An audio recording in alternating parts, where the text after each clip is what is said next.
Hello everyone, my name is Alice Lanier and I'm here with Betty Staley, a Waldorf educator. Betty, would you mind telling us about your experience as an educator of students ages 14 through 21? Sure, thank you, Alice.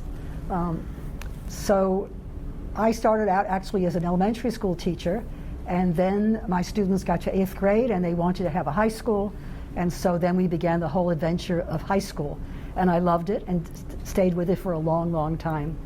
And mostly teaching in one place, but I've also helped to start 6 high schools. And so I've sat in many classes, including here. It's been 5 years helping this school get started. And it's just a wonderful age to be with because so many things are changing, and it's as if you're just looking over a cliff toward what's coming, and there's so much possibility. So I've just always loved this age group. That's why I became a teacher.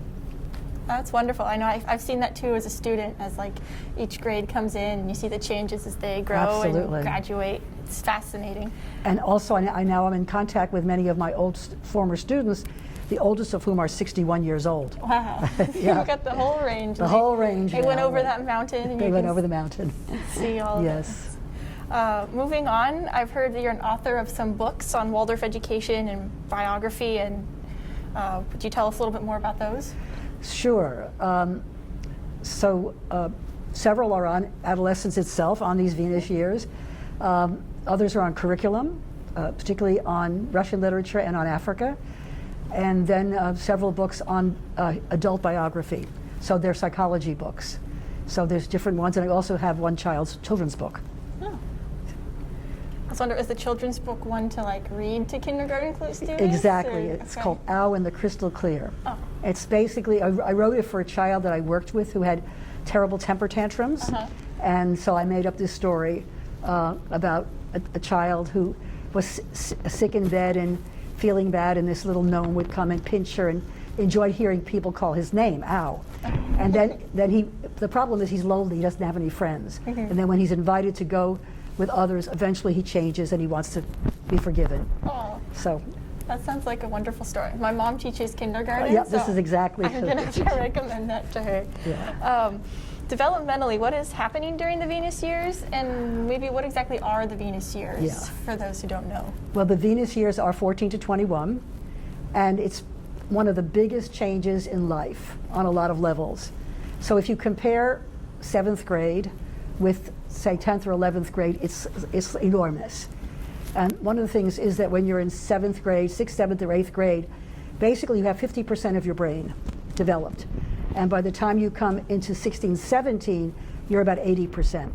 There's so many changes that go on. You're working with your thinking. Your thinking is really changing. You might notice that as a senior from 9th grade, how much your thinking changes.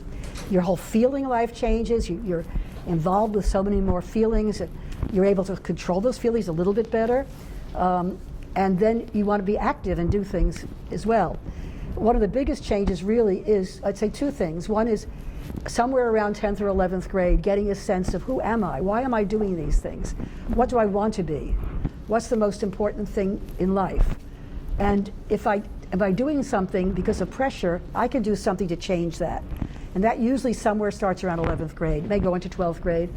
So you're starting to get hold of yourself and think about the big questions in life. So that's really around that 16, 17 year change. It's also something, it's a secondary growth spurt of neurons. You have more brain capacity at 17 than you've ever had in your life. And you have as much as adults, but what you don't have is experience. So you may think you know everything, but you're at the beginning. That's very, very important. And you're going to make mistakes, and you learn from mistakes. I think one of the most important things in this year is finding role models, finding adults that you look up to, people that you feel, that person really has done valuable things. I'd like to be like that person. So you start to think about, who are my role models?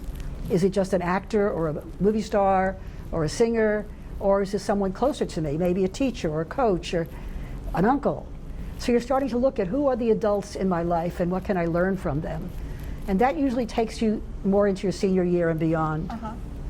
Yeah, absolutely. I've seen that like within my own self and finding role models and different people, and then different classwork that we've done throughout the year. So like it's like personal essays we were writing for college. Very important, and yeah. even in like 5th grade, I like picked a family member to be my like role model, and now I'm like, oh, I still pick that person as a role model. Oh, that's interesting. Yeah. But like different values that I've seen as I've grown older. I think also, Alice, you're not as responding to more instincts that are coming up, or something comes, you go, oh yeah, I'm going to go with it.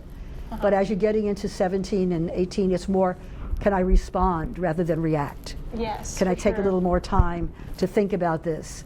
And that's really important. Yes. Otherwise, you're just acting, so, what should we say, unconsciously. Yeah, you're reacting without pausing and thinking without about thinking, yeah. Yeah, I have a younger brother, so I can he's 15, so I see his reaction without doing anything, and he's Right. quick to anger, and I'm like, hold up, wait, Right. you're doing all these things. Take a minute, slow down, you can figure it out. We think about it, and what can you change? What did you contribute to this problem? Yes, and you missed school because of baseball, so you should go ask your teacher Right. why you can't figure out the Spanish problem. Right, Um, right. Is your brother here? No, he's at Davis High School. He wanted to play baseball, so he went to the. So that's a good example that during your adolescence, these 14, 21 years, you kind of move towards your interests. Yes. And sometimes that works out well, and sometimes you say, I could have done better. But you have life to be able to change, go back and change things. There's never an end to it. I mean, life is always there for you to make new decisions. Yes. Even if some of those decisions weren't the best, you can go back. Yep, constantly learning, growing. Constantly, yep. You don't have to know what you're doing. I hear that one a lot these days. No, no. Well, we've just come through an incredible time too. Yes. Not quite over yet. But, yeah. I guess the next question I have here is, how do world events impact those people who are 14 through 21? Yeah. And COVID, that adds a whole nother layer. Well, you can ask yourself, what has changed in your life because of COVID? And on a lot of levels, what people did you not get to see? What experiences did you not get to have? But what experiences did you have that we never would have had?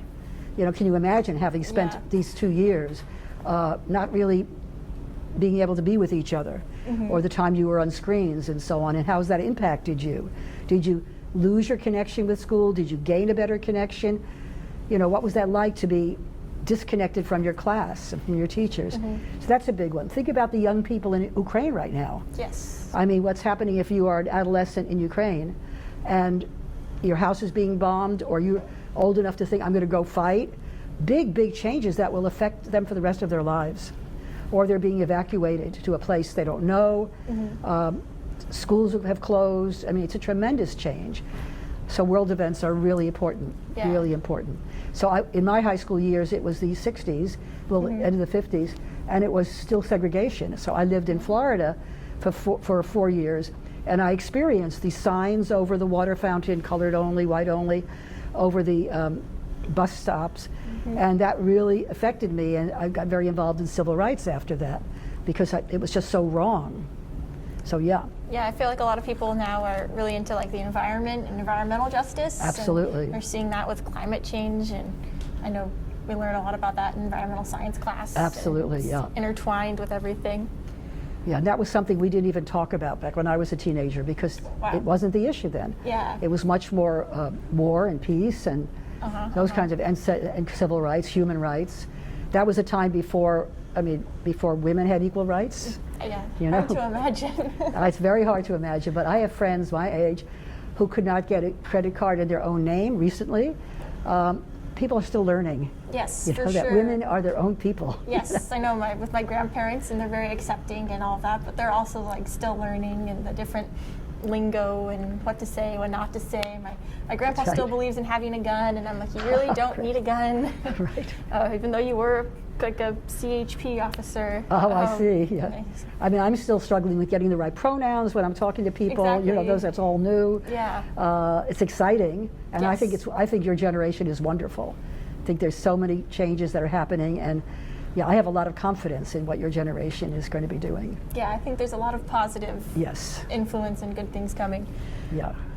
What advice would you give to parents and teachers for this age group? That's a good question.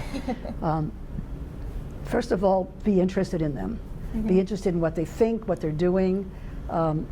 Recognize that they're going to be making mistakes because they don't have the experience, but they're bringing something really important. And so that's a big one. Have patience. Tomorrow will be better.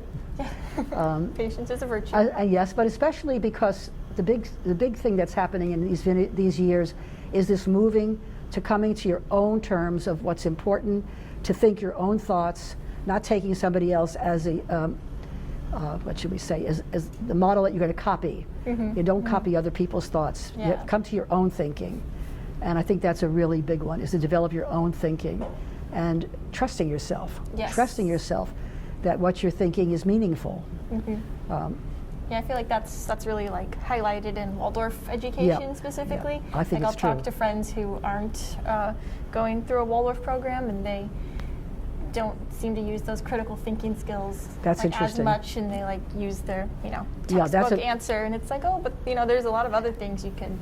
Right. Bring into your thought exactly. Not process. just taking the easy answer or getting it from somewhere else, but really think about it. Why are you doing something? Yeah. And what else could you be doing with it? So that kind of thinking is very important in many schools, and Waldorf certainly. Yeah, and I've learned that there's always someone who's done something interesting or related to that, Right. or has an opinion that can like back it up.